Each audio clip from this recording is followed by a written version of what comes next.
2014 ఎన్నికలు ఉన్న హనుమంతరాయ చౌదరి గారికి చావరేవో తేల్చుకునే పరిస్థితి, వయసు మీద పడింది, మళ్ళా ఎన్నికలకి పరిస్థితి ఎలా ఉంటుందో తెలియదు. ఇది చావరేవో తేల్చుకునే పరిస్థితి నేపథ్యం ఎలాగైనా గెలవాలన్న లక్ష్యంతో నోట్ల కట్టలు పారించారు, మద్యం ఏరులై పారించారని కూడా అప్పుడు ప్రత్యర్థులు మీ పైన విమర్శలు చేశారు. దానికి మీ సమాధానం?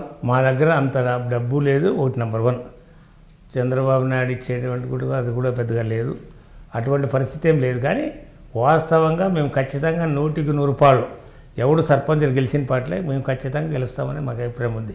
ఏ పరిస్థితిలో కూడా చమన్ గారు నన్ను పిలిచి అడిగితే చంద్రబాబు నాయుడు టికెట్ ఎవరు తెచ్చుకుంటే వాళ్ళకి మటు ఖచ్చితంగా నీకు 5 ఎంపీపీలు 5 జడ్పీటీసీలు నీకు ఇస్తాము, నువ్వు తెచ్చుకున్నా నాగరాజు అడుగుతారు వాళ్ళిద్దరు మీరు ఎవరు తెచ్చుకున్నా మీకు 5 ఇస్తామని చెప్పిన అంటే అంత కాన్ఫిడెన్స్గా చెప్పిన. ఇంకా ఏం ఎమ్మెల్యే గారు కూడా పొడి చేయలేదు అప్పుడు అంత కాన్ఫిడెన్స్గా చెప్పిందే కావాల్సింటే అడగండి చమన్ గారిని అడగండి. అంత కాన్ఫిడెన్స్ నన్ను అడిగినాడు ఏమొచ్చా ఎట్టానంటే చూడయ్యా మా 5 గెలుస్తాయి, కాకపోతే మీరు ఎవరు తెచ్చుకున్నా టికెట్ వాళ్ళకి చెప్పిన వాళ్ళకి ఇచ్చేవాడు కానీ చంద్రబాబు చెప్పిన వాళ్ళకి ఇచ్చేవాడు కానీ మీరు ఎవరు చెప్పినా కూడా నేను ఒప్పుకునేవాడు కాదు అని కూడా చెప్పిన పరిస్థితి. ఇంకోటి మీరు ఏదో బీసీలు అంటారు, బీసీలు గుర్తించింది తెలుగుదేశం పార్టీ, వాళ్ళు ఎట్లా పక్కన మర్చిపోతారు మీరు ఎట్లా భావిస్తారు? 1987లో మొదటిసారిగా చంద్రబాబు నాయుడు ఎన్టీ రామారావు వచ్చిన తర్వాత 20% బీసీలకు ఇచ్చాడు, 9% మహిళలకు ఇచ్చాడు సార్ రిజర్వేషన్. తర్వాత 33 చేశారు. తర్వాత వాళ్ళు కూడా కాంగ్రెస్ వాళ్ళు 33 నుండి 50 చేసిండు, చదివి వాళ్ళు కూడా చేశారు, నేను కాదను. కాకపోతే ఆనాడు 20% నుండి మన 35% చేసింది కూడా చంద్రబాబు నాయుడు, అది కూడా గమనించండి మీరు. తెలుగుదేశానికి బీసీలు ఎప్పుడు అంటుంటుంది, తెలుగుదేశం 2 ఎంపీలు చేసింది మాదే పార్టీనే. ఇంతవరకు ఎప్పుడూ కూడా ఒకే సామాజిక వర్గాన్ని జిల్లా పరిషత్ చైర్మన్ చేసినటువంటి ఘనత కాంగ్రెస్ది. ఆఖరికి మొన్న మేము మా దగ్గర పీక్కొనినటువంటి ఆ టైంలో కూడా మేము నిమ్మల వరలక్ష్మణ్ని సెలెక్ట్ చేస్తే అవతల రెడ్డి అమ్మాయికి ఇచ్చారు, ఎవరు కవిత అనే అమ్మాయికి ఇచ్చారు. అది కూడా మీరు గమనించాలా. అట్లావని మేము చంద్రబాబు నాయుడు వచ్చిన తర్వాత ఎన్టీ రామారావు ఉన్న తర్వాతే ఏదైనా బీసీలు గుర్తించిందంటే వాడు అప్పుడే వచ్చింది. అది కూడా మేము గమనించే మేము ఎవరైనా కానీ తెలుగుదేశం పార్టీ ఖచ్చితంగా చేస్తారని మేము ఇస్తాము.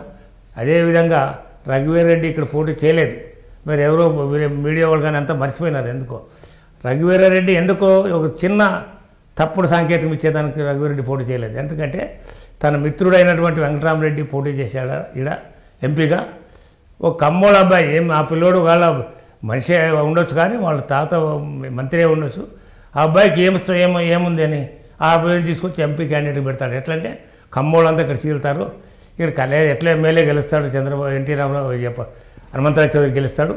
కాకపోతే ఎంపీ ఓట్లు చీలి మా మిత్రుడు వెంకటరామరెడ్డి గెలాలనే తప్పుడు ఆలోచనతో పెట్టినటువంటి కూడా మేము ఫెయిల్ చేశాం. మేము ఆనాడు ఖచ్చితంగా మేము ఏం చేసినా నిజాయితీగా చేస్తాం. ఎక్కడైనా చంద్రబాబు ఏమైనా అడిగితే దివాకర్ రెడ్డి వాళ్ళు చెడ్డోళ్ళు వాళ్ళు రౌడీలు వాళ్ళకి ఓటు అయిందంటే నాకు ఎక్కున్న వాళ్ళు దివాకర్ రెడ్డికి ఎక్కున్న వాళ్ళు నాకు కూడా ఓటు అయిందని చెప్పి అడిగినటువంటి ఘనత ఏమైనా ఉందంటే హనుమంతరాయ చౌదరికి ఉంది. అది మేమన్నా నమ్మిన సిద్ధాంతంగా పోతాం, పార్టీ ఏం చెప్తే అది తింటాము. అటువంటి పరిస్థితి మాకు తప్ప ఇంకొక ఆలోచన లేదు. మంత్రి పరిటాల సునీత గారితో మీకు విభేదాలు ఉన్నాయన్నది బయట ఒక ప్రచారం జరుగుతుంది. నాకైతే ఎవరికి ఎలాంటి విభేదాలు లేవు, నాకైతే విభేదాలు లేవు. 2009 తర్వాత 2014లో మీకు టికెట్ రాకుండా సునీతమ్మ గారు చాలా ప్రయత్నం చేశారు. అంటే ఆమె మద్దతుదారుడిగా ఉన్న కంబదూరు చెందిన రామ్మోహన్కి టికెట్ ఇప్పించాలని అన్నది ఉంది. జనరల్గా ఉండొచ్చు అట్లా. కారణం ఏమంటే తను ఎంట పోయే వాళ్ళకి ఎవరైనా ఇప్పించాలని ప్రతి నాయకుడికి ఉండొచ్చేమో, కానీ నాకైతే ఆయన దగ్గర విభేదాలు లేవు. అంటే పార్టీలో మీరు సీనియర్, అలాంటప్పుడు మిమ్మల్ని కాదని రామ్మోహన్ నాయుడుకి సునీతమ్మ గారు ఎందుకు మద్దతు ప్రకటిస్తున్నారు? ఎందుకు దృష్టి సారించారు? ఆ విషయమే నాకు తెలియదు. అది ఆయనకి ఎట్లా సాధించారని అంటే ఆయన పరిటాలలో ఉన్నప్పుడు ఆయన్ని తీసుకొచ్చింది, ఆయనే తీసుకొచ్చాడు. ఎవడు రామ్మోహన్ పార్టీలోకి చేర్చుకున్నాడు. ముఖ్యంగా పరిటాల సునీతమ్మ గారు మీ నియోజకవర్గ పరిధిలోనే ఉన్న కంబదూరుపై ఎక్కువగా దృష్టి సారిస్తున్నారు అంటున్నారు. ఎందుకు కారణం ఏమంటారు? దగ్గర ఉంటుంది, ఏమైనా చేస్తుందా నాకు ఐడియా లేదు. దగ్గర ఉంది కదా మాకు, గ్రామానికి కంబదూరు మండలం ఆనుకొని ఉంది కంబదూరు. నీకేం 14 కిలోమీటర్ల ఎవడు పెరూరుకి అదికుండేది. ఆయనకుంటే మహా 20 ఉంటుంది. దగ్గర ఉన్నటువంటి కాన్స్టిట్యూన్సీ ఎక్కువ మంది పోతుంటారేమో, అది ఆ విషయం నాకు అంతగా తెలియదు. అక్కడ ఉన్న వాళ్ళకు కనెక్టివిటీ ఇక్కడికంటే అక్కడికి ఎక్కువ ఉంటుంది ఆనుకున్న గ్రామాలకు. అంతకుమించి ఆమె దృష్టి సాధించింది కూడా ఇక్కడ ఏం లేదు, ఆమెకు ప్రచురించింది కూడా ఏం, మాకు ఆమెకు ఎటువంటి విభేదాలు లేవు. వీలైనంత వరకు మాకు ఎవరితోనో విభేదాలు రావండి, ఎవరితోనో వ్యతిరేకిస్తే కదా విభేదాలు రావడానికి. ఓకే, అదే మాకంతా అది దేవుడు చంద్రబాబు నాయుడు, ఆయన ఏం చెప్తే అది ఫాలో అయ్యే వాళ్ళకి ఇంకేం సమస్య లేదు. అలాంటి పరిస్థితుల్లో ఏం చెప్తే మేము చంద్రబాబు నాయుడు చెప్పాలనుకుంటాను, కానీ ఇదంతా ఇక్కడ విభేదాలు వచ్చే అవకాశం ఏముంది? మీరు చెప్పిన దానికంతా కొడితే ఇంక విభేదాలే రావు కదా. చంద్రబాబు నాయుడుతో ఏదైనా మా అభిప్రాయం ఇది సార్, మాకు ఇదైతే బాగుంటుంది, లేకపోతే ఇట్లయితే బాగుంటుంది సార్ అని చెప్పి చంద్రబాబు నాయుడుకి చెప్పుకుంటే సమస్యలన్నీ పరిష్కరించబెడతాడు. ఇంక మాకు జిల్లాలో ఎక్కడ ఎవరి దగ్గర ఈ రోజే కాదు ఎప్పుడూ లేవు. ఆ విభేదాలు రాకుండా ఉండడానికే నాన్నని 10 సంవత్సరాలు పెట్టారు అక్కడ. ఎక్కడ విభేదాలు ఆయన ఎవరిని భేషజాలు ఉండవులే, సమస్యంగా పట్టించుకోవడం ఉన్నా కానీ సరేలే అనుకుంటారు అనే స్థాయి ఉంది కాబట్టే ఇది చేశారు.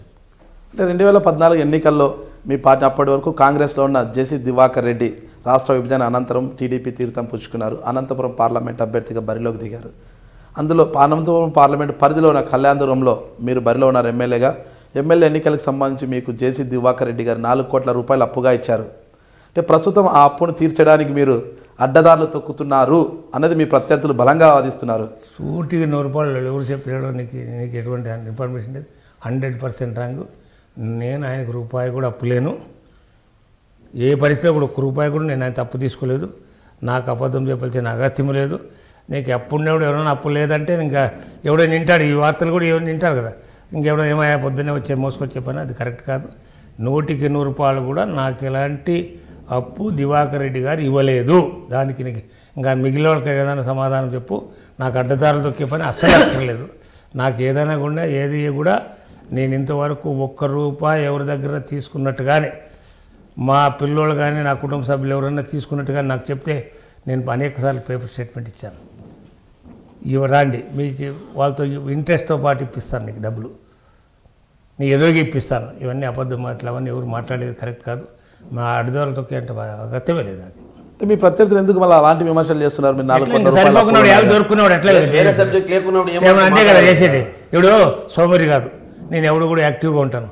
పొద్దున్నే లేస్తాను, నా డ్యూటీ ఏమి నేను వాకింగ్ చేస్తాను, స్నానం చేస్తాను, ఆడు వచ్చిన వాళ్ళు అన్నీ తింటాను, మిగిలిన అందరికి ముద్దు పెడతాను. తర్వాత ఖచ్చితంగా ఆయన పార్టీ హౌస్కి వస్తాను 9 గంటలకి. ఏడైనా పని ఉంటే అటుకి కావాలంటే అటుకు పోతాను. మరి నన్ను మీద ఏం చేస్తారు, ఏం విమర్శ చేస్తారు? మీరు చూస్తే మాతో డబ్బులు లేవు, మేము సామాన్యులం అంటున్నారు. ఎన్నికల్లో మళ్ళీ ఖర్చుకి అప్పు తీసుకోలేదంటారు. మళ్ళీ ఎన్నికల్లో డబ్బులు ఎక్కడి నుంచి వచ్చాయంటారు మీకు? వాడు ఏదో మాకు జరిగింటుంది. అది వాడి జరిగేదంటే వాళ్ళు చందాలు ఇచ్చిన మొత్తమే చేసుకున్నాం మేము. మొత్తం చందాల ద్వారా మేము ఎలాంటి అవకతవకలు పర్లేదు. మాకున్నటువంటిది ఏదో 2 సైట్లు ఉన్నాయి, దాన్ని ఒక 50 లక్షలకు అమ్మినాము, అది ఒకటి పెట్టుకున్నాము. మిగిలింది ఏదైనా ఉంటే కూడా చందాల ద్వారా మేము మెయింటైన్ చేసి ఇచ్చినాం. మేము 1 రూపాయి కూడా పరిటాల రవికి కానీ ఒకవేళ బ్యాంకులో ఉంది అప్పు, నేను లేదని లేదు. కాకపోతే ఇంకోరితో నేను ఎవరితో అప్పు తీసుకోలేదు. నీకేమో గంటాపదంగా చెప్పగలను, నాకేమో అభ్యంతరం. ఇప్పుడు పరిటాల రావు గారు తప్పు చేశారు అప్పుడు? ఎప్పుడు? ఇప్పుడు పరిటాల రావు గారి పేరు చెప్పారు మీరు. ఎప్పటికీ అప్పు చేయలేదు మీరు, ఎప్పటికీ అప్పు చేయలేరు, అప్పు చేయబోరు.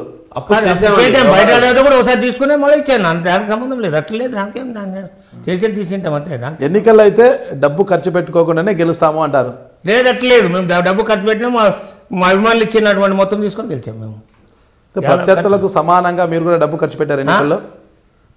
ప్రత్యర్థులకు సమానంగా అంటే ప్రత్యర్థులు చాలా ఎక్కువ పెడతారండి. మీరు ఈ రకంగా మాట్లాడేది కాదండి. ప్రత్యర్థులు అంటే జగన్మోహన్ రెడ్డితో చాలా కోట్ల మొలుగుతుందండి.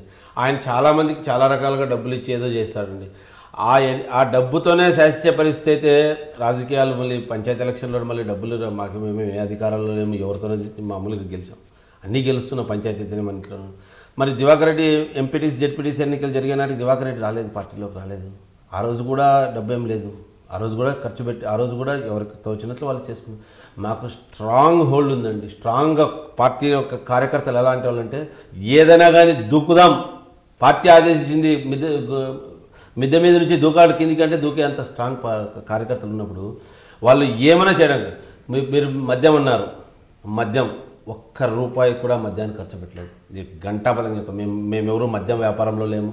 నలుగురికి తాపి 4 రకాలుగా చేసి వ్యాపారం చేయాలనే తపన లేదు, దానిలో చేసుకుని సంపాదించుకోవాలనే ఇది కూడా లేదు ఎవరు కూడా. అలాంటి తపన ఉన్నప్పుడు మేము అప్పుడు ఎలక్షన్లో కూడా మద్యం ఎవ్వరికీ పంచలేదండి. గంటాపదంగా చెప్తాం.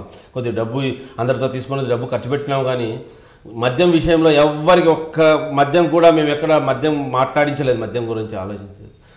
తాగుతారు, ఎవరో తాగేవాళ్ళు వచ్చింటారు అంతేగాని ఎప్పుడన్నా మీటింగులకు వచ్చినప్పుడు వస్తారు. కానీ మీరు ఇంతకుముందు జగన్ గురించి వచ్చినప్పుడు చాలామంది వచ్చారన్నారు. అదే ఒక్క బాలకృష్ణ గారు ఇక్కడ ప్రచారానికి వస్తే ఎన్నికల టైంలో అటువంటి జనం ఎక్కడా కూడా వచ్చిండ్రు ఇక్కడ నాకు తెలిసి ఈ జిల్లాలో కాదు హిందూపూర్లో కూడా వచ్చిండ్రు. అంతమంది అభిమానులు ఉన్నారు ఇక్కడ బాలకృష్ణ గారు అంటే. అంతమంది వచ్చారు, ఊగిపోయారు అసలు ప్రజలంతా. అసలు ఆ రోజు సెక్యూరిటీ లేదు, ఏమీ లేదు. మేమంతా ఎట్లా ఇది అనుకునే పరిస్థితిలో మనిషి ఇట్లా వేవ్ ఇట్లా ఊగితే ఇట్లా పోయారు, మళ్ళీ ఇట్లా ఎన్నికొచ్చే అంత జనం వచ్చినా కూడా మామూలుగా వస్తున్నారు ఇక్కడ. అక్కడ అంత అభిమానం ఉంది ఇక్కడ పార్టీకి. అభిమానాన్ని చూసి ఓటేస్తున్నారు కానీ డబ్బు ఇవన్నీ చూసి. కానీ కొంచెం జిమ్మికులు చేసి రఘువీరెడ్డి ఆ రోజు గెలిచాడు. ఆ రోజు డబ్బు ఖర్చు పెట్టాడు. కానీ మొన్న ఎలక్షన్లో డబ్బు ప్రభావం ఒకసారి పనిచేయచ్చు, రెండోసారి పనిచేయచ్చు. రాబోయే ఎన్నికల్లో మోడీ తీసుకున్న నిర్ణయం వల్ల ఎవ్వరూ డబ్బు పెట్టే పరిస్థితి లేదు, ఎవరు ఏమీ చేసే పరిస్థితి లేదు. రాజకీయం స్వచ్ఛమైన రాజకీయాలు వస్తాయి. చంద్రబాబు నాయుడు గారు కోరుకుంటున్నారు కదా, స్వచ్ఛంగా జరుగుతాయి. డబ్బు అనేది బయటకు వచ్చే పరిస్థితి లేదు కాబట్టి ఎవ్వరికీ సమస్య లేదు. నెక్స్ట్ చాలా ఉపయోగమేమో అందరికీ ఇప్పుడు ఉండే పరిస్థితులు. నేను ఎమ్మెల్యే ఉన్న హనుమంతరాయ చౌదరిని, మీరు హై డ్రీమ్ మీడియా చూస్తున్నారు.